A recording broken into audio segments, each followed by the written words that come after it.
தடை உத்தரவு நீக்கப்பட்டதை அடுத்து விஸ்வரூபம் திரைப்படத்தை பார்க்க மதுரையில் அதிகாலை நேரத்திலேயே ரசிகர்கள் திரண்டனர்.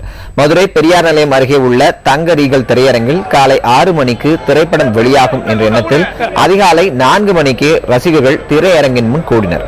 ஆனால் காலை 10 மணிக்கு படம் திரையிடப்படும் என்று திரையரங்க உரிமையாளர் அறிவித்ததை அடுத்து போலீசார் ஒளிபெருக்கி மூலம் தகவல் தெரிவித்து ரசிகர்களை கலைந்து போகச் செய்தனர்.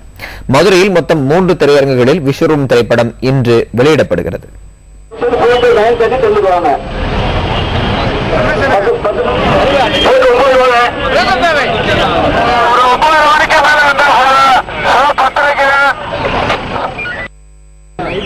காலையில் நைட்டு 11 மணி வரைக்கும் வெயிட் பண்ண டிக்கெட் கொடுக்கல.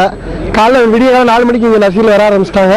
அதுபோல் பார்த்தீங்கன்னா மதுரையில் முதல் முறையாக தங்கவேல் தேட்டரில் வந்து ஏரோ 3D சவுண்ட் வந்து ரிலீஸ் பண்ணுறாங்க. அதனாலேயே 10 ரசிகர்கள் கூட்டிங்க அதிகமாக நைட்லேருந்து இங்கே கூட ஆரம்பிச்சிட்டாங்க. வருத்தப்பட்டு எப்போ அவர் எதிர்பார்த்து கேரளா திருவனந்தபுரத்தில் இந்த படம் ஓடுன்னு கேள்விப்பட்டு ஞாயிற்றுக்கிழமை இங்கேருந்து கொல்லை எக்ஸ்பிரஸில் ட்ரெயின் ஏறி போய் பார்த்து இந்த படத்தை பார்த்துட்டு வந்திருக்கேன். அவ்வளோ அற்புதமாக எடுத்திருக்காப்புல, உலக தரத்துக்கு உயர்த்திருக்காப்புல. ஒரு தமிழை வந்து இவ்வளோ நோக்கி சாதனை படைச்சிருக்கிறது வந்து நம்ம தமிழனுக்கு தான் பெருமை.